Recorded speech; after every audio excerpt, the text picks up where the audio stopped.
Hello, beautiful people. This is Sheelaa and Bajaj. Welcome to my podcast. I'm a motivational speaker, a life coach, a relationship coach, and an author. I've authored a book called Love Mirage. Welcome to episode number 18. And this episode is about relationships. Specifically, I have questions that pour in to me on my Facebook, on Instagram, and I have questions about relationships, and I thought, let me do a series on relationships, and I thought today would be a good day to start talking about relationships. Since I've authored a book on love and relationships, I thought we should definitely talk about love and relationships. So today's episode would deal with the topic of love. And a lot of people ask me about this complex emotion called love. What is love? And I get this question all the time. It's something that I've dabbled in and dealt with. So this whole topic of love is extremely crazy and controversial because there are loads and loads of books and loads of definitions of love. But a lot of people ask me, Sheelaa, what is love? And I'm going to start with, you all need to read my book, The Love Mirage. This book is 95% channeled. There's a whole lot of information about love that you're going to get from the book that I probably can't recreate on these audios or on these episodes. But basically, there's this crazy peptide rush, and there's this crazy hormonal rush that happens between two people that we think is love. And a lot of times, a lot of teenagers, a lot of young people think that they know what love is because they feel this great crazy emotion. They feel this great crazy rush towards a person that they're attracted to. So we most oftenly think that love is about attraction, and it's not. And then sometimes we think love is about emotions, and sometimes it's not. And sometimes we think love is about compatibility, and sometimes it's not. So the basic form of love, what is love? Love is that basic emotion that we feel for our children. And a lot of people confuse these two emotions of romantic love and platonic love. Now, the love that we truly feel, the real love, is the love that we feel for our children. Do we feel the same love for our spouses? Do we feel the same love for the people that we are attracted to? No. So there's that different type of love. There's romantic love. So the real and true love is the pure love that parents feel for their children. And this is that love that has no hormonal disturbance that is coloring it. Love is when you're able to feel that feeling or that emotion of caring, kindness, compatibility, understanding, acceptance, all of that. And a lot of times people feel that emotion even for a partner. They feel that emotion for a loved one, for someone they're attracted to, but a lot of times not. So what is this?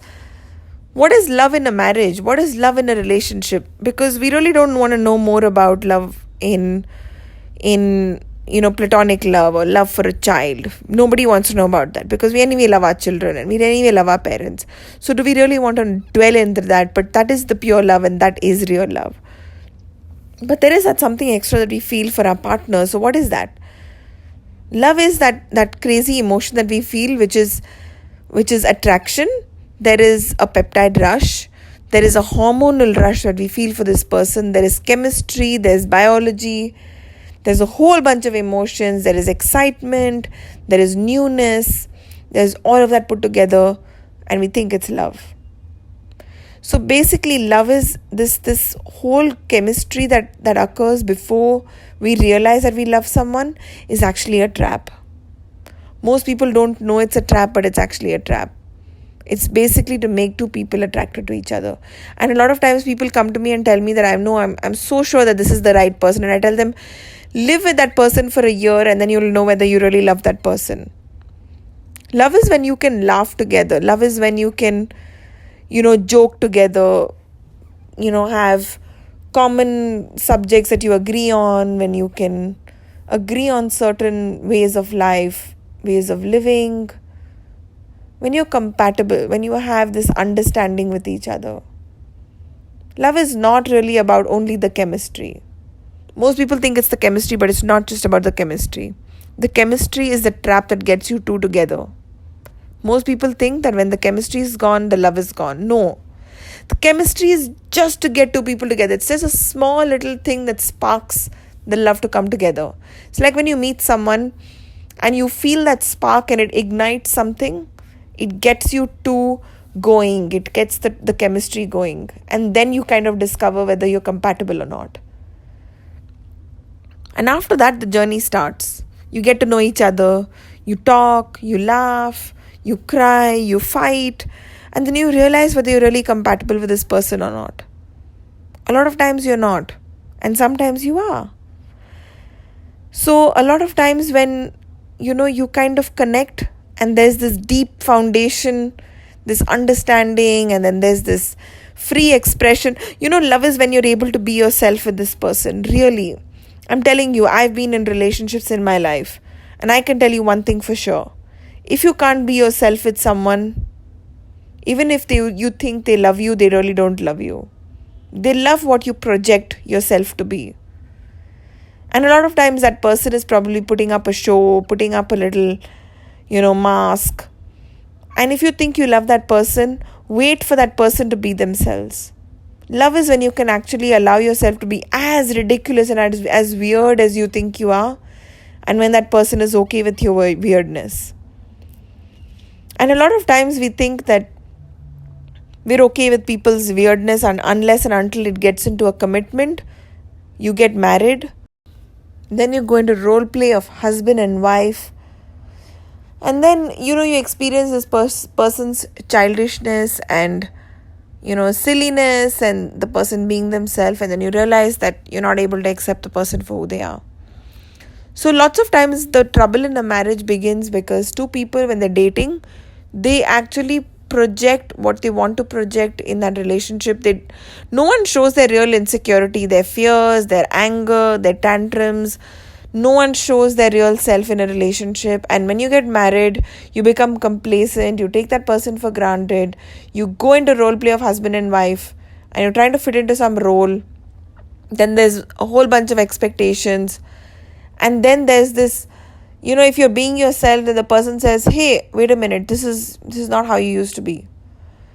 So what happens in a marriage and what happens in a relationship is we really don't see people for who they are. We don't realize that we're actually seeing what they want to project to be. We're not actually seeing and experiencing and receiving what that person really is. So really, what is love? Love is when you can actually be yourself. Through that courtship, through that dating period, when you can be as ridiculous, weird, crazy, nasty, possessive, jealous, whatever you are, whatever you show up to be.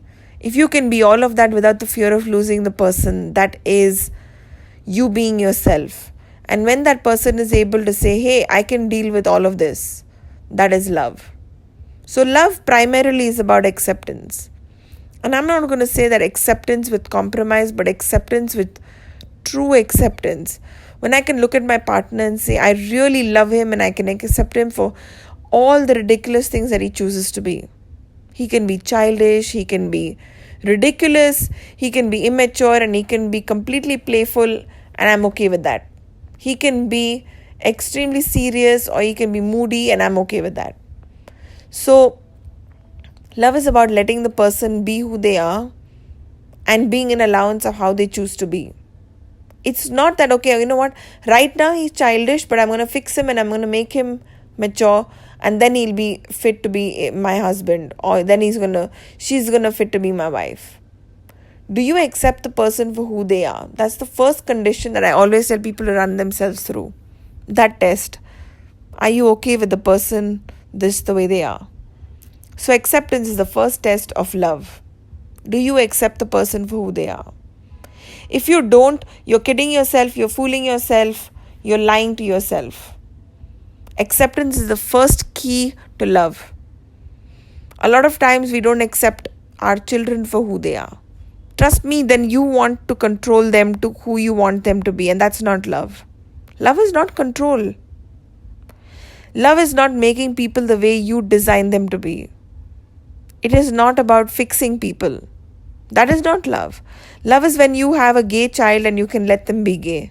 Love is when you have a bisexual partner and you can let them be bisexual. Love is when you can have absolutely no judgment to what your loved ones choose, even if it doesn't include you.